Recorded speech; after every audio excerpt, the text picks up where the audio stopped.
Namaste. Hi, I'm Bruce Benefiel, and welcome to One World.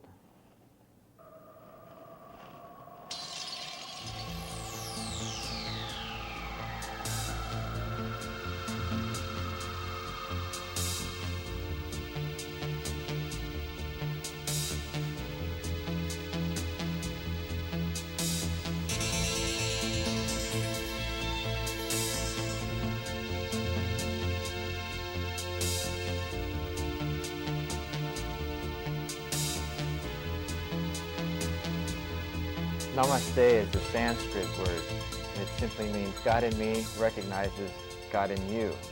And think about that when you're walking down the street and passing people. There's that essence of God within each one of us that we can all share in building this one world.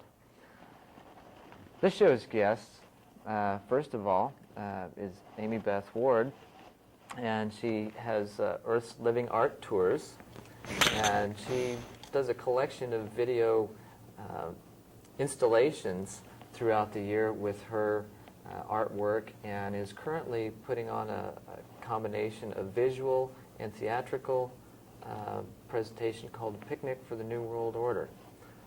Aimee Beth, excuse me. I'm glad to have you on the show. Thank you, Bruce. Great. Our other guest is a gentleman by the name of David Chez, who's the director of the Emerging Talent Network located here in Phoenix. And David, thank you, glad Bruce. to have you on the show. Thank you. I'm looking forward to an interesting show with both of you. You'll have it. Great. Aimee Beth, first of all, what prompted you to do what you're doing in the visual and the video realm? I mean, when I first met you when you were doing the Picnic for the New World Order, I found that very interesting. Well, I'm doing a work that is a mixture between a visual art and performance art, and it's in the process for 10 years now. This is the 10th year. It's a documentation, or the name of it is Self-Portrait of an Artist's Conceptual Life Form. What prompted you to do it, though? I mean, What prompted me was I started out in art very early in my life, and as an artist, you finally get into the center of that to try to figure out, well, what is art and what is an artist? What drives us and what makes us be, and what is art? Right. And I came from a background that said that art was the idea, it was a process that was important. That's called conceptual art. Well, from that I got the idea that it isn't really the process so much as the person that's doing the process, because without the person there would be no process. Right. It's kind of like a teach-learn process. Exactly. I mean, how can you have the chicken with the egg? You can't have, the egg without the chicken, or whatever. But anyway, it comes out from the person, and it's that total person. It's their background. Even when they were a child, it comes out in their art, and that's part of the process as well. And what happens in our daily lives, is part of the process. Last year the year started out with a lot of controversy in the news about censorship in the arts, and using the flag as a symbol, and so hence the Picnic for the New World Order. Hence the Picnic for the New World Order. It started out during the year. My last piece was finished, and this was the new one, and I just felt the need to express myself in some form, and using the flag as a means of expressing, because a symbol that doesn't have any meaning behind it really isn't used by artists. It's only those symbols that have some energy that we're is a using tool. all different types of symbols now. And I put a lot of them together in that piece. Yes, I you put did. a lot of Yes, you did. a lot of symbols, but then the year was really mixed with a lot of symbols, with the war and with the arts and the censorship and all of that. So this whole year has been reflected in me in my own self-portrait in some ways, and that comes out in the picnic. David, what prompted you to do what you're doing with the Emerging Talent Network? It's something where you are actually seeking new models or talent and things like that. Well, that answer goes way back, actually. I've been motivated for a long time, but didn't know exactly how to express it because I've been in the people business for years.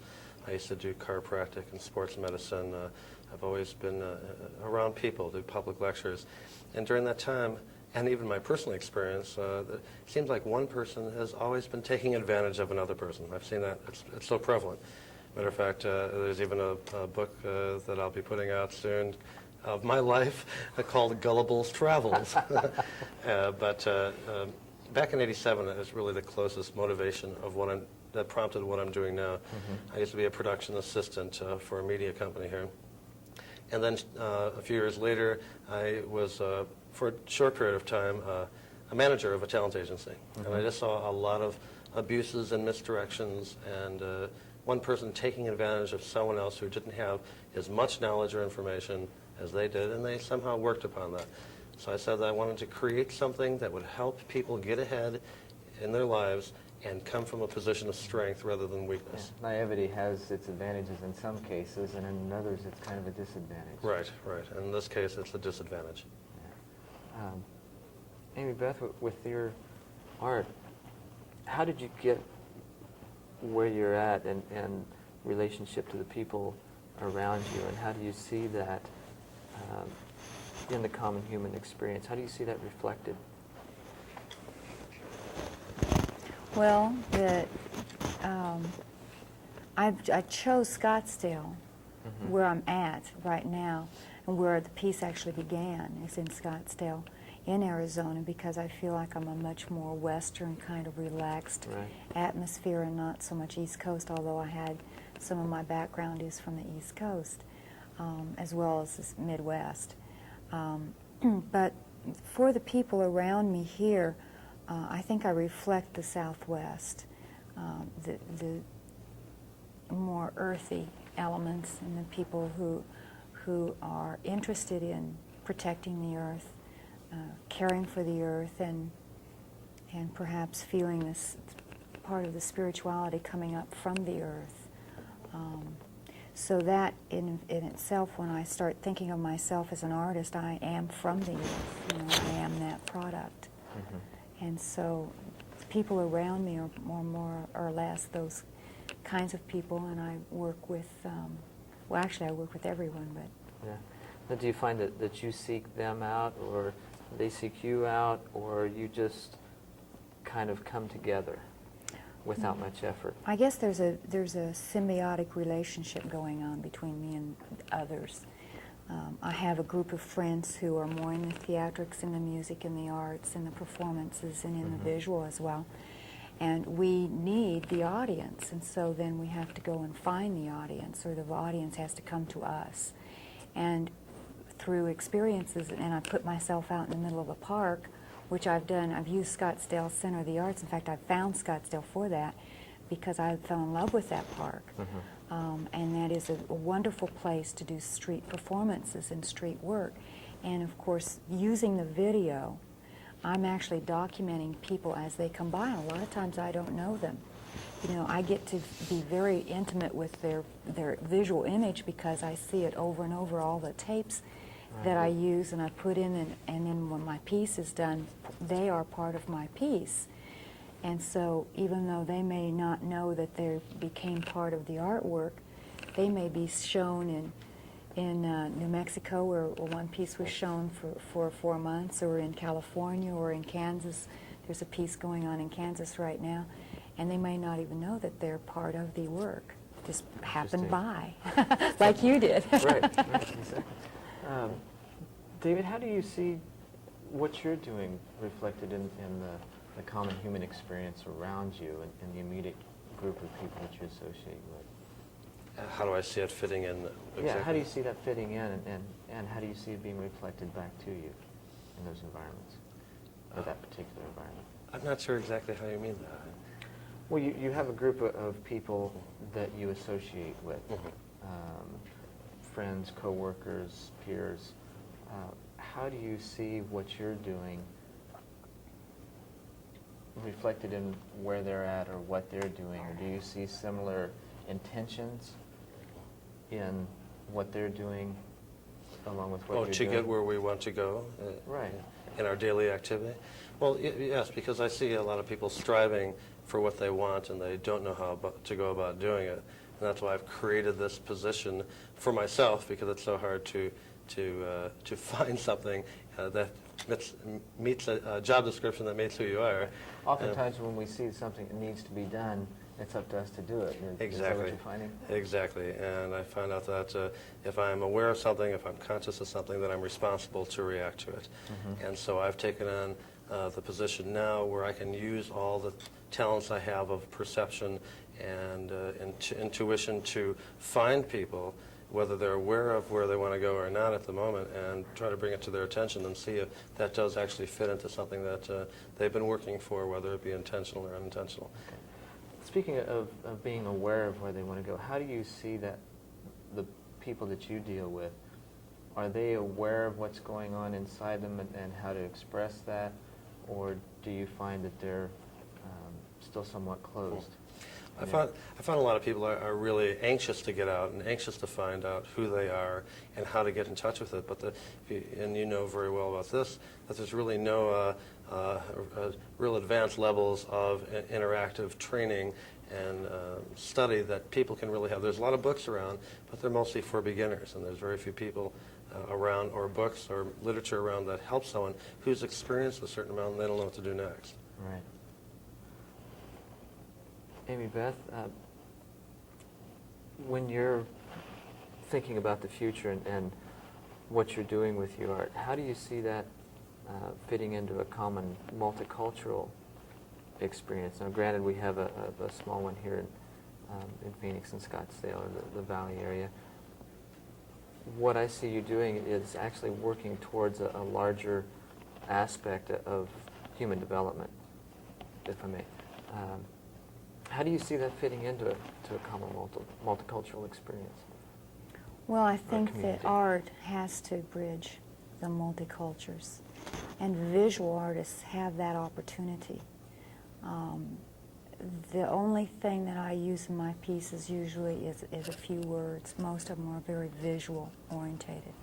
So that crosses the barrier of language, which we have. I know when I first met you, there were no words. There was no word. Censor. I had one word which was censored, right. and that was English. Unfortunately, some children that came by that didn't understand English, we had some foreign people there that day, right. Didn't quite get the word. So even in that, they got the idea that something was across and couldn't speak. So the word wasn't as important as the tape. That was the real right. message. That was the symbol. Right, and I do try not only to work with symbols that are international, because the whole earth, and I work with what is happening on the whole earth, but also with handicap, and I like to try to not use verbal. I have a couple of my pieces that are all musical, so that it could be used for the hearing impaired. I've always wanted to include hearing impaired sign in some of my videos, so that when you see them, they're not completely audio orientated as well. But of course, then you get down to the visual impaired, and then there is that problem with the visual impaired. Now, do you use that to leave open those areas of exploration for a person to experience their own ideas of reality, if you will, within those works? Yeah, there are some pieces that, in fact, the one I'm working on now, or my newest piece, will have an interaction where the artist or the person that is experiencing the art has to actually go inside and step on a piece of equipment that would include them in the work, and they would see themselves as part of the work right then. Audience participation. Right, more audience. Yeah. I want to get into that audience so that they can feel that the artwork somehow is has to do with them personally. Because we aren't ourselves all by ourselves. We are ourselves united. Right. And that's the self is the individual inside, but it's also the inside connected to all others. And we have to really start thinking of ourselves as the human community. and not the human It's individual. like when I opened up the show with Namaste. That's an example of everything. You know, we all have that point of light, or whatever you want to call it, inside of us that is part of the other. And we're not disconnected. We're all basically one. We're individualized. We have our own particular ways of living and things like that, but we're all part of the whole.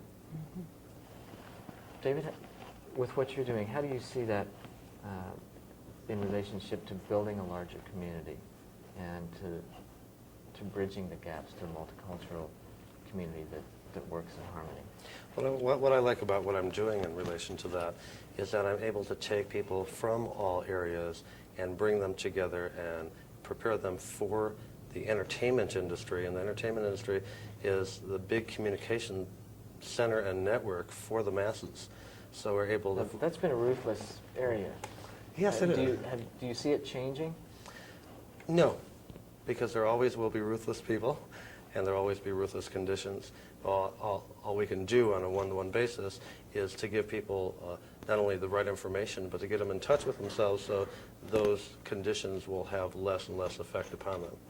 And be able to rise above it, so to speak. Exactly, right. Okay. What kind of additional barriers do you see to a multicultural community? What kind of barriers do I see that comes up from getting away from the barriers? Is that what you mean? No, what in addition to the preparation do you see as other potential barriers, or do you see them? Well, I myself don't carry a lot of barriers within me, but there's natural barriers, because if I find someone who really needs to communicate with the world, then sometimes the way they look or some characteristic or feature that they have may be a block to the mass mind's concept of who they want telling them what information or entertaining them. And so there are natural blocks within the people that we're trying to reach, and so that's a problem. We as a group generally don't live in those barriers, but the people who view us collectively, so to speak, do have most of the concepts intact. How do you see them being overcome? By people coming into who they are more and more will naturally overcome. It's just like you see certain types of people. Let's say Albert Einstein. What an unusual looking man, but it doesn't matter if he's wild looking. Look at what he's done. Right. So people judge people more on their works than just how they look. So I think if someone is really good at communicating or entertainmentally strong, so to speak, then I think that overcomes the barriers and that overcomes the prejudices that people were raised with. I'd like to see that end, that's for sure.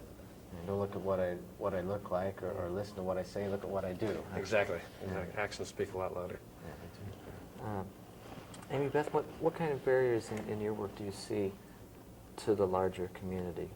Or what is it permitted you to see in the community that's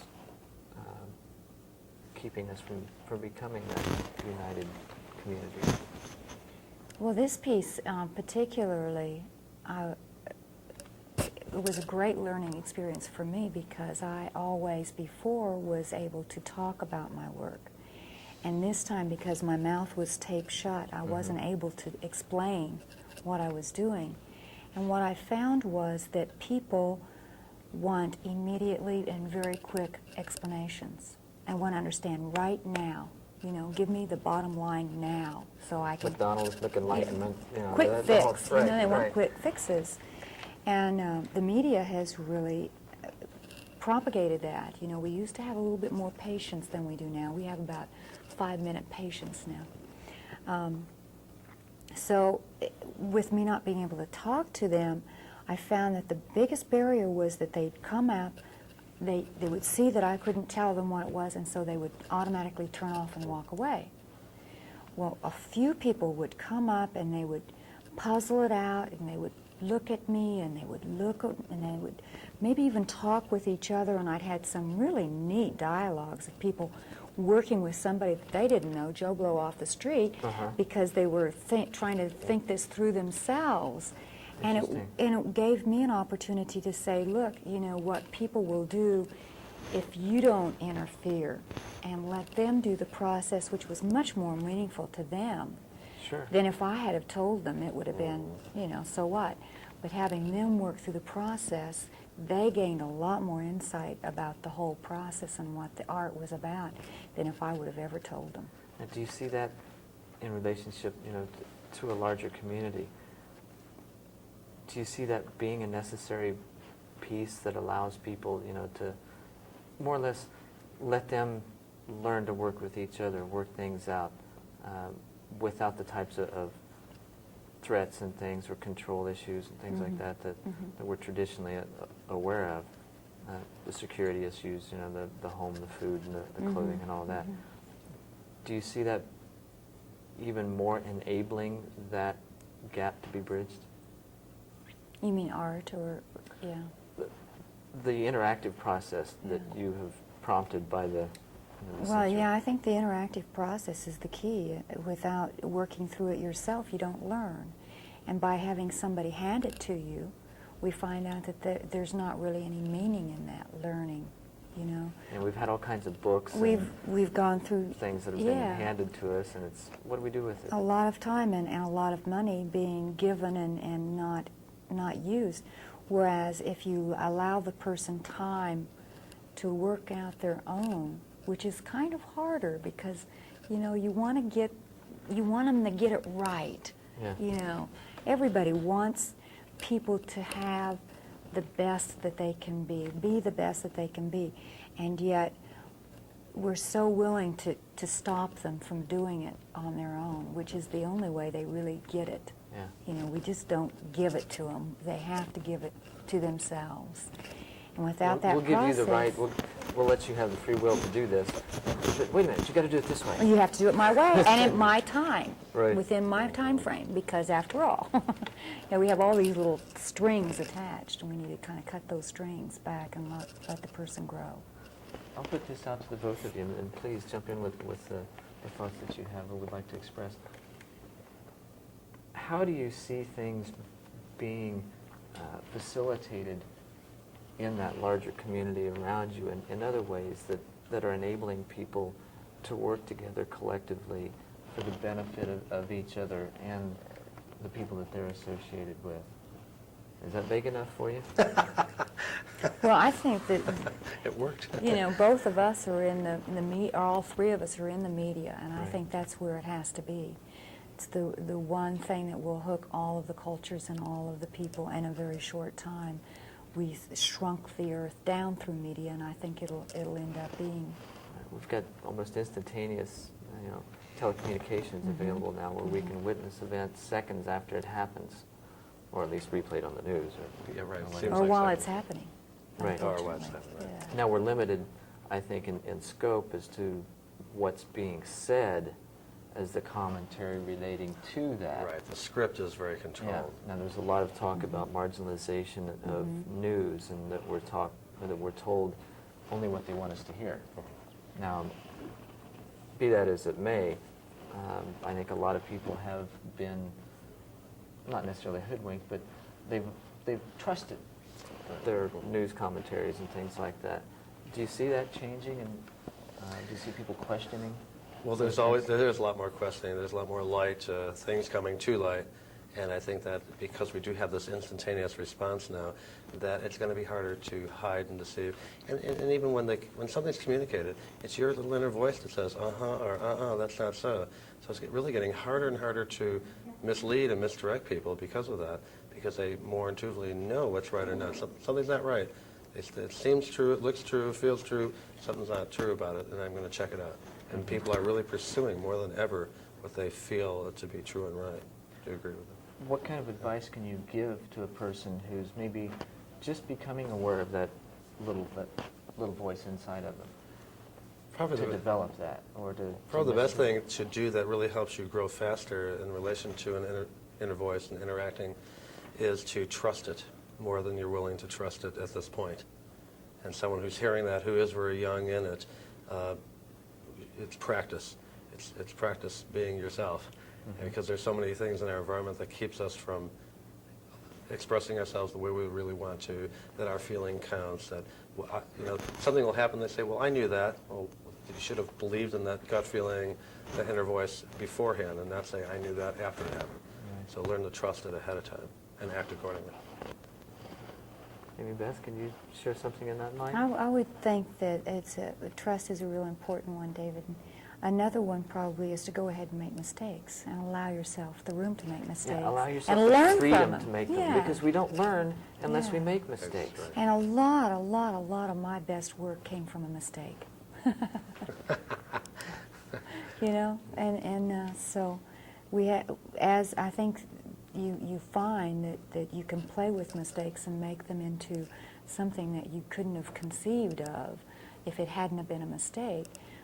And if you're so afraid of even making that first effort to make a mistake or make a fool out of yourself or something, then you just simply don't grow. Better You're 50 times. handicapping yourself. Better 50 times bold and be wrong than one time timid. Yeah. Really, there you go. But this always, you know, it seems to be able to empower people. I mean, look at Abraham Lincoln. According to history, failed at everything he did, and then was elected president and changed the course of this country. Right. And I think he lost something like 57 elections or something like that, minor elections, Yeah. before he got there. Now, that's a person who has been knocked down a lot, but he got up one more time over and above all the times he was knocked down. Maybe is that another lesson there? Yeah, really. You know, it doesn't matter how many times you get knocked down, pick yourself back up again, dust yourself off, and start putting more Sure makes effort. me feel better being a late bloomer, you know? When you hear like Einstein flunked Really? math, and you hear a lot of incongruous things that go on in life, Right. you have to settle down and say it's okay after all. Whatever's happening in your life, it's okay. Real quickly, how do you see this affecting our children? How can we help them to listen more in their younger age and to empower them?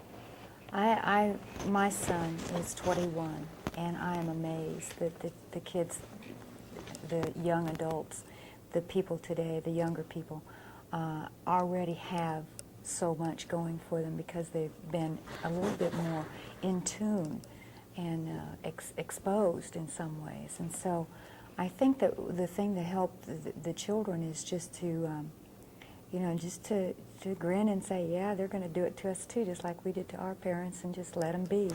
Let them learn their own ways, and create their own world. We tend to want to have them be in ours, and they're going to have their own. Right. They're our leaders. Yeah. David, anything real quick on Comments on the children, because I have two wonderful kids, is I found out and I've realized with Sherry and I, my wife, that where we've talked that if our philosophy is intact and we are living something that's right and truthful, then the children, there isn't going to be that generation gap. There's not going to be that problem, because they'll see that you can live certain ways, and we are open-minded enough to let them live their way and act out what they know to be true. Great. Thank you both for being on the show. Thank you, Bruce. Thank you, Bruce. I really enjoyed it. And thank you all for watching. One World, as you might guess, we do try and take a look at a lot of different views and a lot of different walks of life and how those comparisons can be brought together. And please, write us with your comments and your concerns. Give us the worst, the best, how we can improve in your eyes. Care of One World, P.O. Box 32035, Phoenix, Arizona, 85064. Again, I'm Bruce Benefiel, also known as Zendor. Namaste.